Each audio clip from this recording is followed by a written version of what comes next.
Good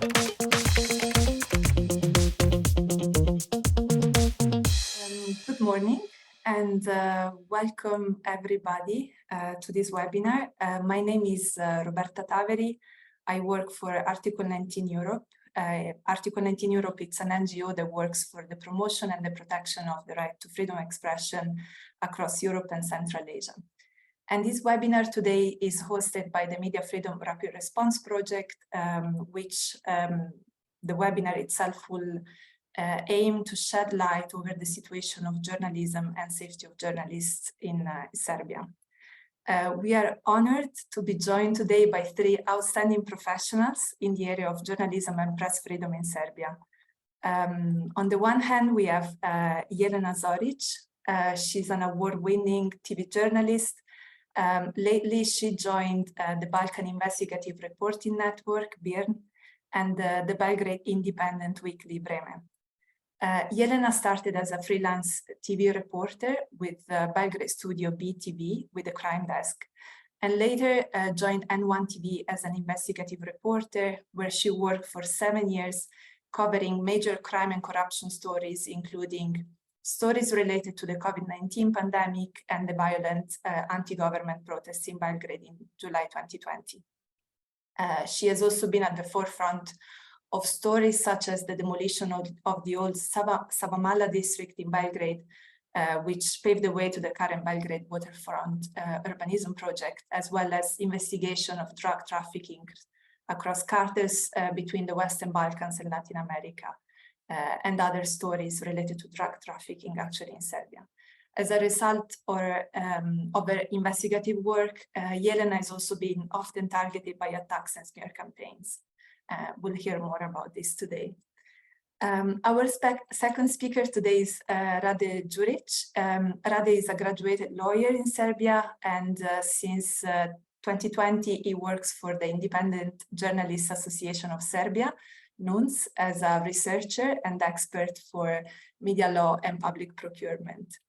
NUNS is a membership-based NGO established in 1994 and gathers more than 3,500 freely associated professional journalists. The organization is active in monitoring, registering, and acting upon violations of rights of journalists, as well as violations of media freedom in Serbia. And prior to working with NUNS, Rade also worked for the Slavko Ćuruvija Foundation and Transparency Serbia. And lastly, we have Ivana Stevanovic. She's the executive director of the Slavko Ćuruvija Foundation, an organization established in honor of Slavko Ćuruvija, a journalist and newspaper owner who was murdered in 1999. And the foundation supports free and independent journalism through enhancing professionalism and ethical standards in the media, and runs capacity building projects for journalists, as well as advocacy for effective protection of safety of journalists. And before joining the foundation, Ivana worked as a journalist in various independent media outlets, including Radio Index, Blick, Demokracja, and Radio B92. Welcome to our speakers. This webinar today follows a short mission organized by the Media Freedom Rapid Response in Serbia in early April, which actually detected a deep crisis in the area of media freedom and journalism in the country. Serbia is actually one of the EU candidate states where journalists face the strongest verbal pressure and attacks from the state leadership. For example, since 2022, the Mapping Media Freedom Platform recorded over 50 cases against journalists in Serbia, and these range from death threats, smear campaigns, slaps, physical attacks. Most of the stakeholders met during the mission felt actually powerless and isolated in a geopolitical situation in which international and regional actors are focused on solving the long-standing dispute between Serbia and Kosovo in the Western Balkans, and perhaps devote less attention to the situation of journalism internally in these countries. Also today, we celebrate World Press Freedom Day, this year under the theme Shaping a Future of Rights, Freedom of Expression as a Driver for all other human rights. And actually, I would like to open the discussion and ask each of our speakers today what this theme means in the context of Serbia and also in the context of their work. And I would like to start with Jelena. Thank you. Hello, happy Freedom Media Day, and I want to thank. I want to tell the first bad news I read this morning was that in this year's Reporters Without Borders report, Serbia ranked 91st instead of last year's 79th. In the Media Freedom Index. The report also stated that Serbia recorded the biggest drop in the region of the European Union and the Balkans by 12 points. Thank you, Jelena. I will pass it to Rade after Jelena's intervention and in light of this data that we received from RSF. Thank you very much, Roberta. Well, actually, regarding the freedom of expression, freedom of media, actually Serbia as a country which is extremely polarized in many ways, and including the media, we have almost a scene of completely polarized media, and including not only media, the journalists, and without a kind of middle ground. And we have a lot of regulations are passed without establishing some specific system, or trying to resolve some specific problems, and a lot of improvisations, like filling some specific gaps. And for us, without some specific systemic solutions, and for us, it's very important to have, like a very strong pressure, very strong feeling that some other organizations, like not only organizations, the European Commission, European Union, put a kind of pressure and see us as a country with very low level of freedom of expression and freedom of media. And because so many reports are actually showing that we are still in category of countries where basic freedom are actually obstructed, and the space of activity of civil society organizations is drastically narrowed, and individuals and organizations that have a critical attitude towards the authorities are very often exposed to attacks. And for us, it's very important to put a kind of pressure on political actors, on a country where can actually see that all those things are actually happening, specifically in media, on journalists, investigation. Journalists are, like measured in reports and mentioned in reports. And for us, I think it's very important to be in the middle of this these kind of reports like this. So, for the beginning, that would be. Thank you, Rade. Ivana, your reflection. Thank you. Hello, everybody. I can only agree with what Jelena and Rade have already said. And I would add that we have like a rounded system of captured media here in Serbia, with so many factors contributing to shrinking space for media, for civil society, and for enjoyment of human rights by all citizens. We have very well established from the way of financing media and controlling media through public financing, over the issue of safety of journalists, attacks and smearing campaigns inspired by politicians and high-ranking officers from the government. Those smears campaigns and verbal attacks and targeting are being amplified by state-controlled media. And then you have like very poor conditions of working conditions for journalists. And this is the situation. And also a very big issue of discrimination against media, where critical media cannot even access the trivial basic information. For example, if we are talking about local media, they cannot access information when the power that was cut during some construction work, when it will be come back to certain neighborhoods of cities. So they are losing their relevance, and they cannot inform their audience on the very basic, trivial issues, not concerned to be political at all. In that case, in that environment, we have less and less young people wanting to engage in journalism at all. And we have very big crises now, not only concerning the freedom of media, but also professional capacities of media journalists, because everybody is running away from the profession. So, as I said, it is very well-rounded system, and the control over media, I would say, is the backbone of the power of the way this government stays in power. Thank you all for your initial reflections.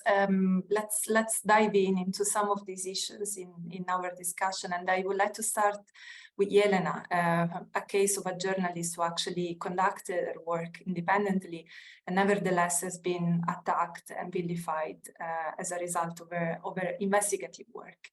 Jelena, could you speak please about one emblematic case concerning your work, and how is this symptomatic of the perception of the role of independent journalism in Serbia?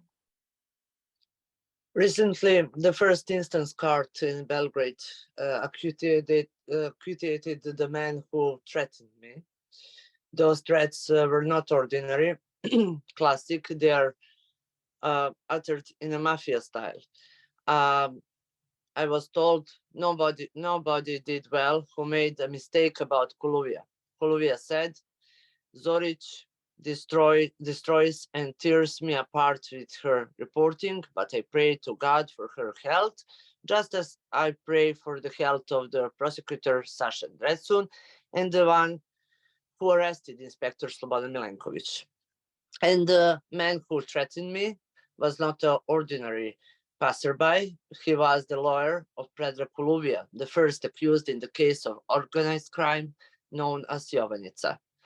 According to document, Jovanjica is the largest complex of laboratories in Europe where marijuana was illegally grown underground and above ground, and where the Belgrade police found about 66,000 cannabis stems in November 2009, which weighed 1 1/6 tons after drying. The judge said that there was no concrete threat to my life or body. She addressed me with these words exactly.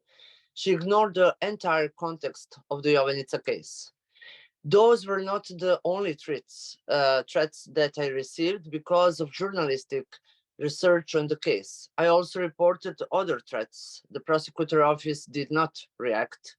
Even members of my family have been threatened.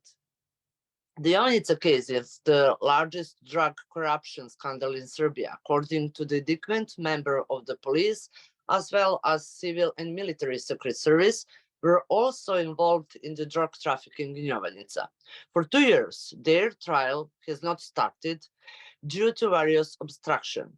During the research, I discovered that Ćuruvija, while he was growing marijuana, was in contact with the director of military intelligence service, as well as with at that time, director of the Security Information Agency, or BIA, which is civilian secret intelligence and counter-intelligence agency.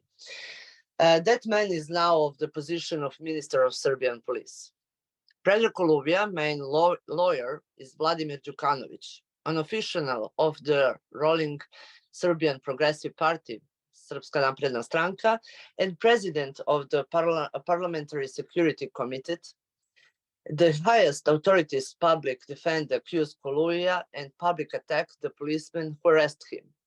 Officer of the anti-drug department of the Belgrade police also receive numerous threats.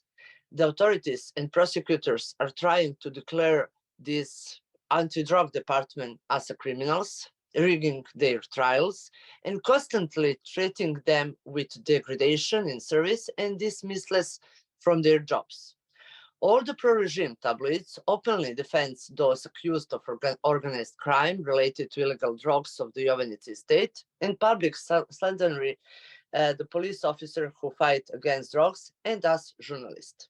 The newsroom where I work, Birn and Vreme, received slap lawsuits from Predrag Ćuruvija and other defendants from the Jovanica case. Ćuruvija also filed slap lawsuits against investigative journalists from the Krik newsroom. It's very difficult to report and investigate the case of Jovanica because then you're not only enemy of the criminals, but the regime also treats you as the enemy of the state. On the other hand, as journalist, I feel responsible that if we stop reporting of the case, the prosecution of the court will allow the bad guys to triumph, and the truth and the inspectors who fight against drugs will be consumed by darkness. Okay. Thank you, Jelena, for really highlighting this important investigation you carried out, and also the backlash you received as a result of your work. And we'll go more in depth into kind of the systematic issues that pertain to the work of many independent journalists like yourself to see kind of patterns. We'll also go back to the issue of slaps against journalists later in the discussion, which is obviously one of the latest tactics that have been used to censor and to silence independent journalism in Serbia. For now, I would like to pass it on to Rade and to ask him a more general question related to the climate for journalists in Serbia. In 2021, the MFRR, in collaboration with NUNS, conducted a mission to Serbia where we highlighted the urgency to tackle safety of journalist cases. For example, similar to the case that Jelena just presented to us. As part of its mandate, NUNS actually monitors attacks and pressures against journalists in Serbia. So can you tell us if and how the conditions of journalists in Serbia have evolved in the past years since 2021? And what is your assessment of the situation if you notice a deterioration of the climate and the environment for journalists' work in Serbia? Yeah, thank you, Roberta. Well, actually, although Serbia is still a kind of country with the largest number of pressures, threats, and attacks in the region, the number of reported cases actually decreases from year to year. That's the basic comparison between 2021 and 2022. We have actually less number of cases categorized as cases of threats, physical attacks, and different types of attacks on journalistic workers. And technically speaking, situation should be much better today, given certain convictions that we actually have. Like last year, we had not only first degree, on second degree, some specific and very important for us cases like systemic cases of conviction regarding the OK radio in Vranje, and several occasions and situations with exceptional fast reaction of prosecutors, public prosecutors, and police officers. We still cannot see that we still cannot see that kind of improvement that we actually expect.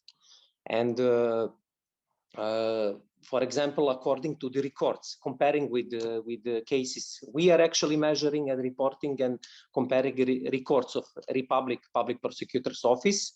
Republic Prosecutor Office actually reported and measured a much higher number of cases. It's comparing 81 to our 56. And in most of these cases, proceedings are still before the prosecution, or are in the phases of pre-investigation or investigation. But on the other case, we can see that this basic mechanism we actually have, like contact points mechanism and standing working group, it actually works very well. We have a very nice system, and the protection of journalists, unfortunately, it's not fully established, and largely depends on the individuals who are actually on the position of the influence. like some specific prosecutors and the police officers who would react very fast, like a kind of rapid response systems. And most of them are actually working in standing working group for the journalist safety.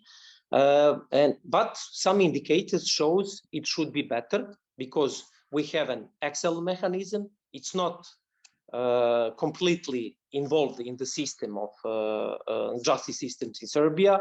And as I said, it is mostly depend on individuals in prosecution and in police.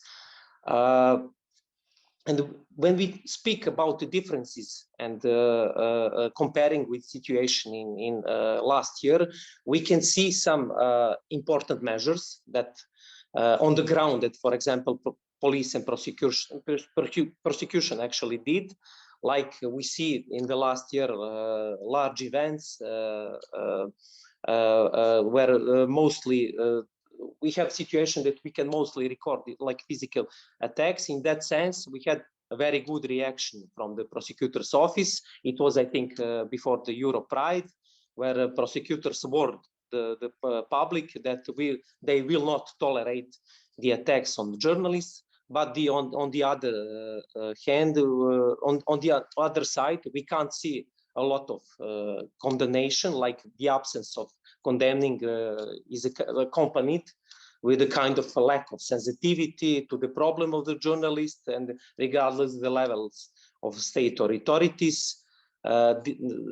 This kind is visible in the police and in some part of judicial system, but when you see it on the high-ranked political officials, they are not condemning these attacks, and we think this is one of the biggest actually problems, and it's similar like in previous years, and it actually shows a kind of system and who is actually working, and it's a kind of message that political officials are sending to ordinary citizens who can see how they actually act to the journalists and media, and allow them to speak rude, to pressure them, to attack them, and verbally threat them. So this is actually the biggest thing we can actually see from the last year. Thank you, Rade. I will now move to Ivana on a related question on from a slightly different angle.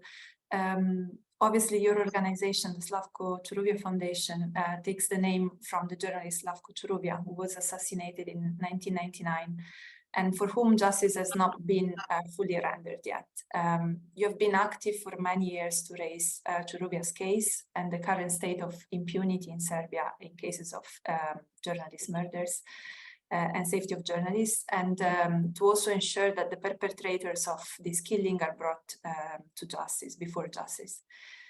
Could you please share with us the latest development in Ćuruvija's case, and also expand, after Rade's intervention as well, on the role of the judiciary in Serbia in tackling cases related to safety of journalists? In particular, what has been done and what remains to be done to bring light to the assassination of Slavko Ćuruvija, as well as other journalists in Serbia. Thank you, Roberta. Yes, we think that not only because we bear the name of the Slavko Ćuruvija, but we think that this case, this trial, and ending this case with a legally binding verdict is a paradigm for all journalists in Serbia facing threats, attacks, physical attacks, and we have 3 killed. Actually, 3 dead journalists, 2 definitely killed, and one, Dada Vujasinović, who died without certain police investigation shedding light whether it was suicide or a killing. But we don't know that still, and she was found dead in 1994. So too many years have passed for all those journalists to receive justice. Slavko was killed in 1999. It was a state-announced murder because he was, prior to the killing, His newspaper were had draconic fines under the then law on for public information.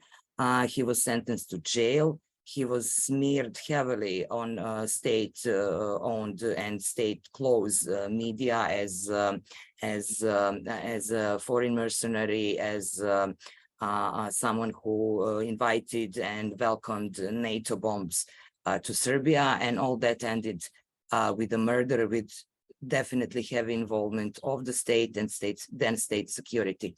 24 years after the murder, we are still waiting for the final justice, for the final verdict, and it should be brought very soon these days, we think, within the next month.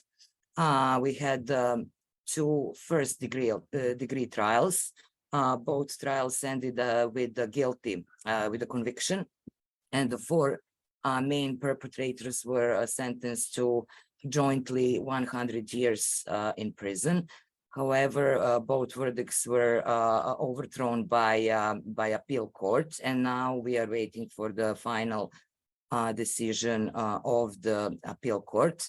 So the trial itself began 16 years after the murder, and it lasted for full 8 years, and it is something that we deem really unacceptable to wait for the justice for a quarter of century basically.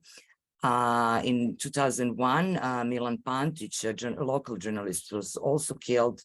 We have not even indictment in these cases, so nothing actually happened. And this is something that I think shows very significantly how the state, how the system cannot resolve the murders of journalists and cannot put an end to widespread impunity. And when we speak about impunity, I will give you some numbers, because Slavko Ćuruvija Foundation is systematically monitoring media-related trials, both litigation and criminal cases. And in criminal cases, out of all cases reported formed by the prosecutor's office since 2017 up to now, only 60% have been solved. Actually, that means that 40% of the cases are still active, are still in the field of investigation, and most of them have been, the perpetrators are unknown persons. We have only 12.5% of convictions out of all cases formed since 2017. We have 12.5% of convictions. That is really a very low number. And when you look more deeply into those convictions, you can see that there is no jail sentence at all. These are mostly either house prison or very mild sentences. So this is something that shows really strong message that journalists cannot feel protected in this country. And there is another issue that our prosecutors and our courts are very, very strict when how they see what is a threat and what is not a threat against journalists. And when we speak with people from abroad, with foreign diplomats and foreign organizations like yourself, they are very stunned to hear that the same level of protection when it comes to threats has been prescribed by law for the President of the Republic, from the Prime Minister, for the ministers in the government and the journalists. So it sounds very, very nice in the law. But those numbers I just told you show that in practice, that is not the case, and that journalists don't feel really protected. And unfortunately, the huge portion of this not safe atmosphere for the journalists comes from the government. Last year, we counted the number of attacks, verbal attacks and targeting by the government officials towards the journalists. Very short monitoring we implemented for 4 months. And for 4 months, we counted 68 verbal attacks and targeting by the Prime Minister, President, and one of the MPs in the parliament toward critical journalists. Then we tried to see how it goes when it comes to pro-government tabloids, and we counted during the same 4 months 167 smearings, targeting, verbal attacks by pro-government tabloids against critical journalists. This is the more than one attack daily on average. So you can see the atmosphere in which journalists in Serbia are working. Thank you so much, Ivana, for expanding on all these aspects, which obviously have to be taken as a whole. As you described, this is a whole situation that is kind of reinforcing itself through various avenues as well. I would like maybe now to move to another aspect that also relates to kind of the use of laws of the judicial system, and this is related to SLAPs. We mentioned this issue at the beginning of our conversation. Jelena also mentioned some SLAP cases that the newspaper she's working for have been targeted by, as well as obviously other cases that we have registered in the country of journalists who have been targeted with SLAP lawsuits by either government officials or powerful individual business people. In 2022, actually, Article 19 NUNS and the ABA Center for Human Rights published a report on SLAPs against journalists in Serbia, and we identified almost 30 SLAP cases within the period 2010 to 2020. So now, obviously, 3 years have gone since then. Nevertheless, the report really highlights how SLAPs are being used by a variety of individuals, especially with a kind of power position, to silence and pressure the work of journalists through the use and the abuse, actually, of the justice system.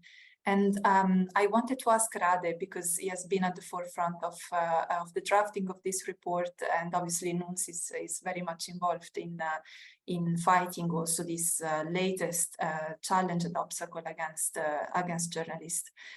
What is your assessment of the situation regarding SLAPs after 1 year from the publication of our report? Have SLAP cases increased in the country? And also, is the issue being recognized and tackled at political level? Or how is civil society and kind of the press world, the journalism world in Serbia organizing itself to counter this latest challenge? Yeah.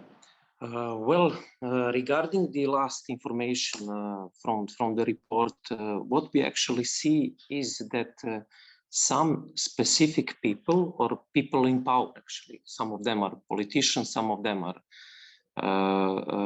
connected with politicians, are actually reacting after almost every interesting story from especially investigative journalists. Where we can see some details about some criminal offenses, some sort of corruption and connection between politicians and people in power, and it all actually started like a kind of huge expansion, or the huge impact of these lawsuits actually started in 2021. And occasionally we can see or we can hear from some journalists, they got some lawsuit. On the other hand, we see a lot of journalists or media, especially from local, who are not talking about these lawsuits because it puts a huge amount of fear and anxiety for them, and they maybe think that it would be maybe much better to stop to write about all these things. And the biggest lawsuits we can see when we speak about huge investigative portals like CRIC, BIRN, or Center for Investigative Journalists. And what are the reasons? We still can see that we have a kind of increase of these pressures, and it mostly depends on kind of stories we can see on these investigative portals, and you can see always the same people who are actually filing these lawsuits.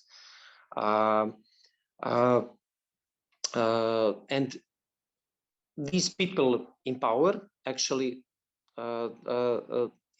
it's a kind of pressure. It doesn't end there with the lawsuit. First of all, they do not come to the trials. They rarely appear on the courts, and there is no kind of a difference. They are not recognizing. What I want to say that the judges are not recognizing that these lawsuits are actually kind of pressure on the journalists, and one of the biggest reasons is because our judicial system are not recognizing the slap lawsuits as a kind of pressure putting on journalists, on the media, and we think that not only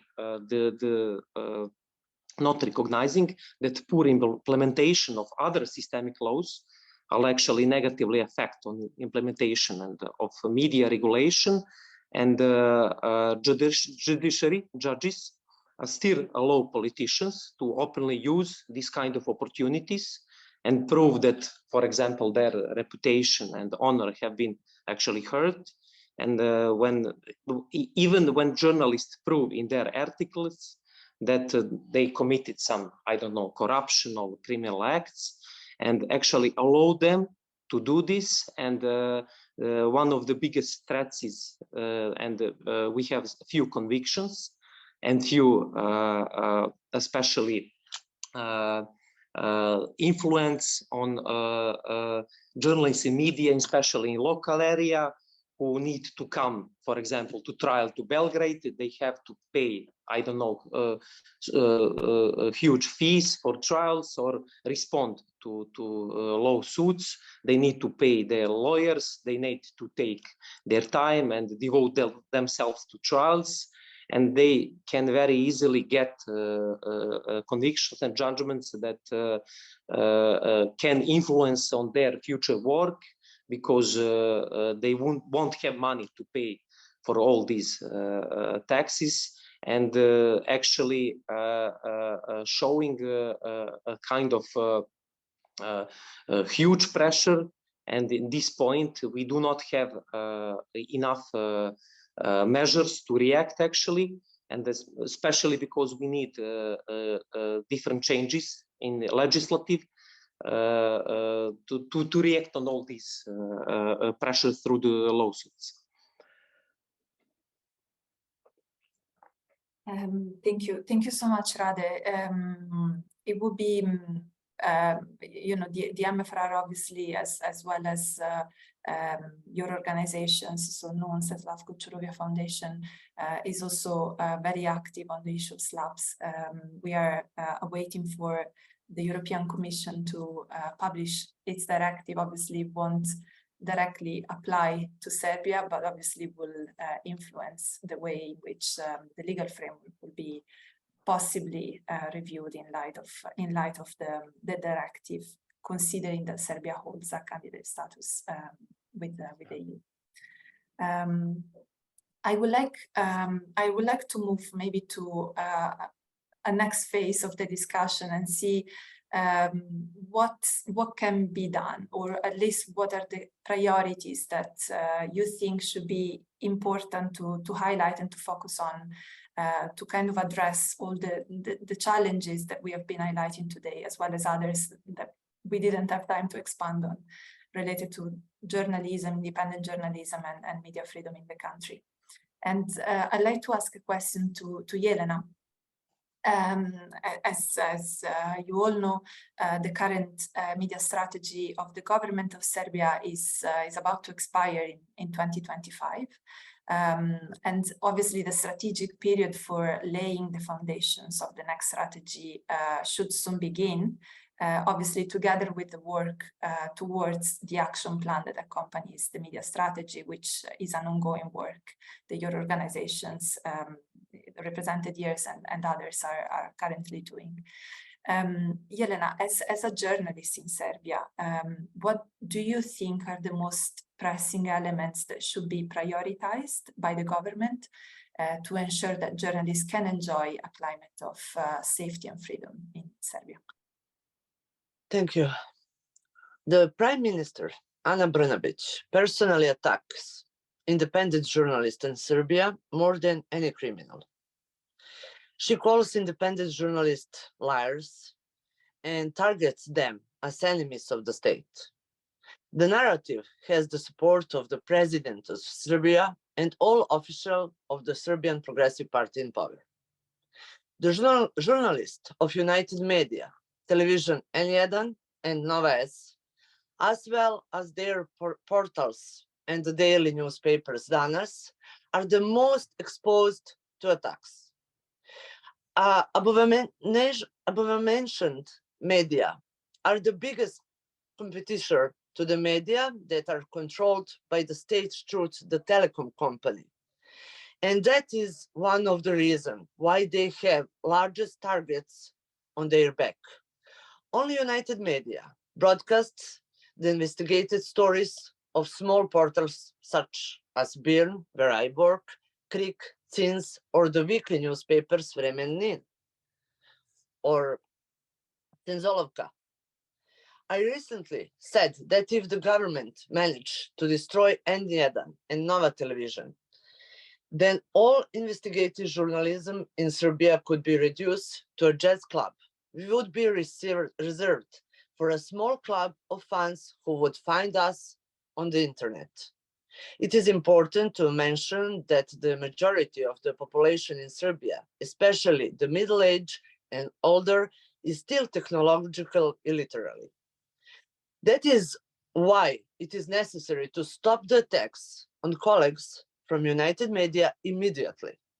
Yes, for us, or all of us independent journalists and media, winning the 5th national frequency would mean a lot, because we are only as safe as we are visible. Namely, when the institutions do not function, as now in Serbia, the media and the public are the only guardians of freedom, democracy, and even life. It is important for you to know that government ministers and the mayor of Belgrade, the capital of Serbia, also file slap lawsuits against investigative journalists, and judges are often completely ignorant of what lawsuits mean. In Serbia, we have laws, but only on paper. We have institutions, but they do not function.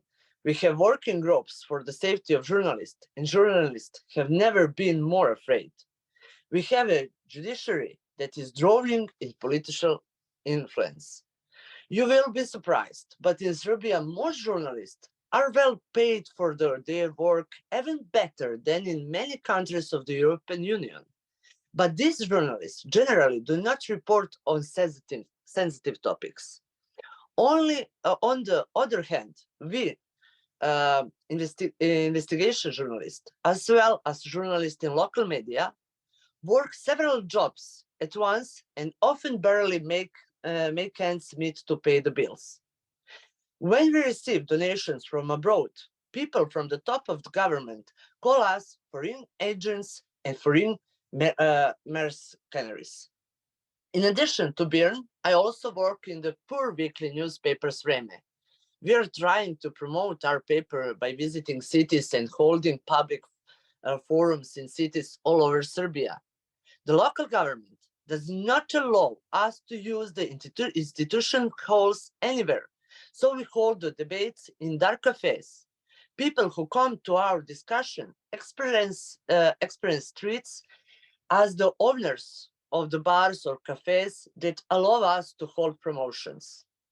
There are few independent journalists left in Serbia, but we make big stories. That's why the government wants to make us completely invisible. Thank you. Elena. Obviously, yes, stopping the attacks, the verbal attacks by government against independent journalism is a top priority. And hopefully that will feature in the next media strategy as a real commitment by the government of Serbia. Let's see what will be done. And it's really interesting to see that there are these pockets of resistance from independent journalism spaces that are still taken by independent media, independent journalists. And thank you for your work. We'll be seeing with the excitement and anxiety at the same time what the next media strategy will actually include, and also what will come out actually of the current one, what progress will be registered. We'll conclude our webinar with the last question to Ivana, really like focus on way forward, next steps, and especially following up on Yelena's reflection, and moving on perhaps on the role of also regional players in Europe. How do you assess the role of regional and international stakeholders, such as the European Union, the Council of Europe, the OSCE, in ensuring that the Serbian government is actually accountable for its obligations from, for its commitments with regards to freedom of expression in the country? Well, my first remark would be actually a remark on what you just said about media strategy. And I think this is something that our foreign partners needs to understand. New media strategy will not change anything. The last media strategy, the one that expires in 1 year or something like that, had made no improvements at all. It was not implemented at all. However, it was a document that brought some time to our government to brag about, to be checked, marked as done by European partners. And that fact was noted in country reports by European Commission as a progress in some of the years behind us. But however, apart from very small few details from the strategy, nothing has been implemented, no new laws has been adopted. There is a huge struggle, and I would not go right now into that. It is too big of a story. A huge struggle by all of us to improve and to fight for quality, for new laws that will bring some new quality into life. No improvements has been made in safety of journalists, as we all said.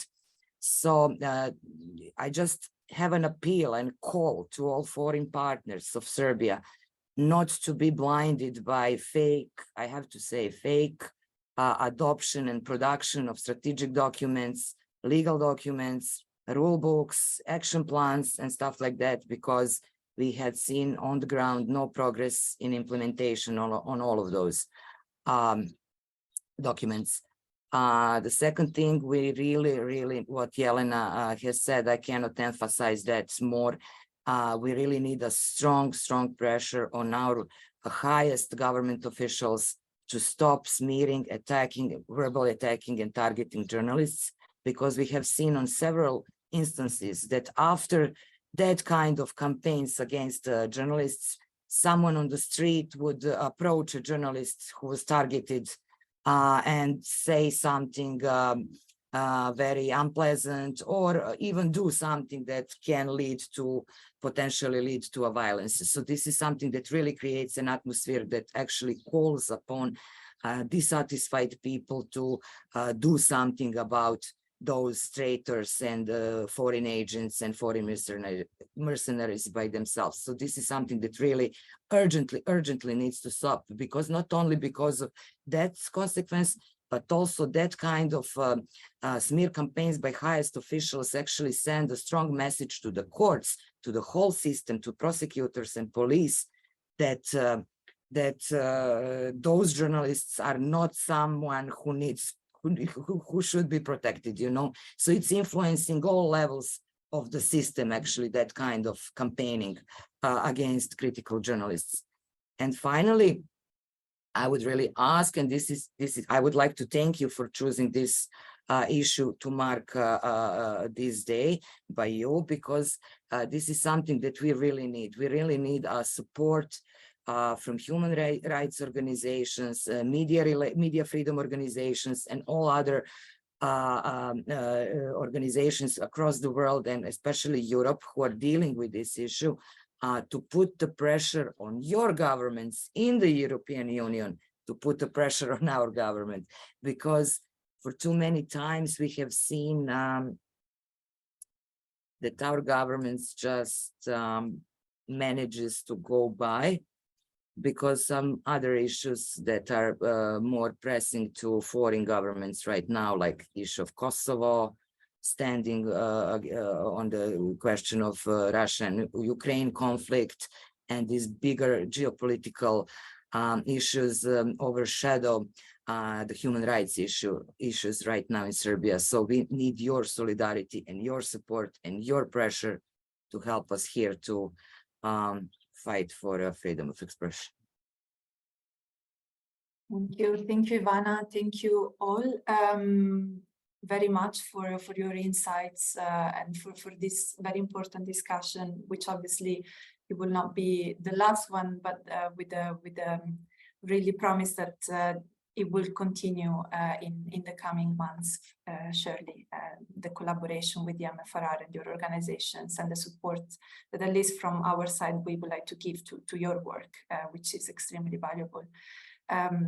Before closing this webinar, I noticed that there is a question in the chat from the Daphne Caruana Galizia Foundation, which obviously they are coordinating the coalition against Slavs in Europe case. It's a big coalition that comprises hundreds of organizations, and the representative from the foundation is asking how she can obtain more information about Slav lawsuits in Serbia, and perhaps an organization to get in touch with.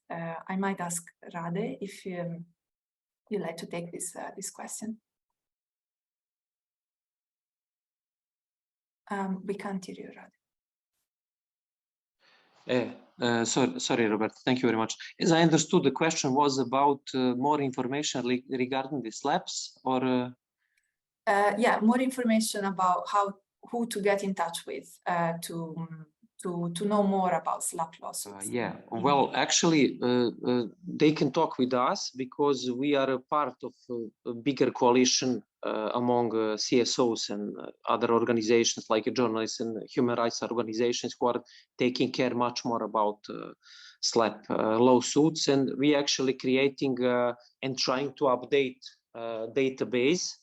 It's not publicly, but still not publicly, but we can share all information we actually have. We are getting from other journalists, other medias about lawsuits in this real time, actually, because as I said already, it's a huge problem, because some journalists, first of all, cannot recognize it's a kind of slap, or some of them are not even inform us or other organizations about potential lawsuit, because they're pretty much afraid from not only people in power recognized in Belgrade, in Serbia, but on people in power in the local, especially local communities, who are actually putting a huge pressure on. So they can stay in touch with us, and I can share with other colleagues from other organizations about this. Thank you.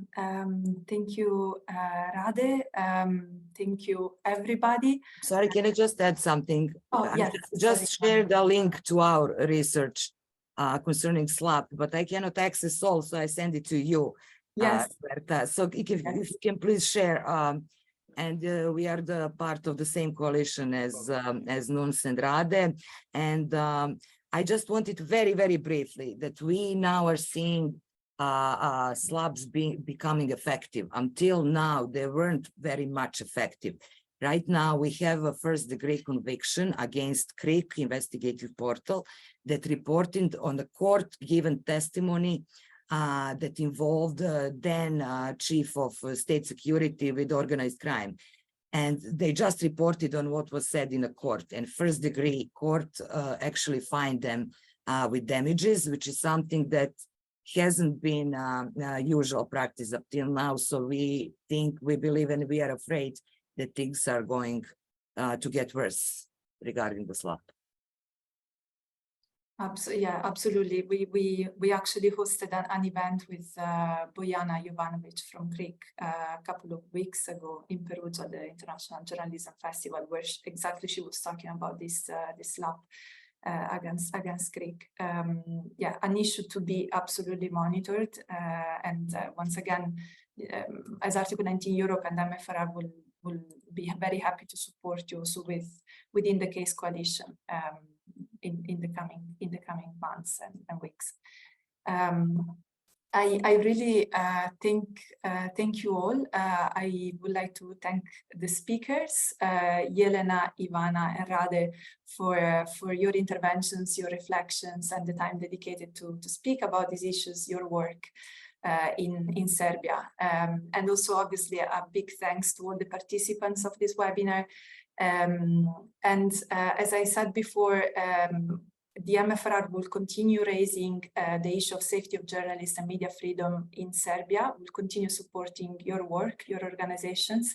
And actually, to this end, recently, the MFRR and the Safe Journalist Network signed a memorandum of cooperation in which actually the two networks, the two consortia, commit themselves to share monitoring data and act together in advocacy and visibility of selected cases. This is just an example of how much we really value collaboration with national partners.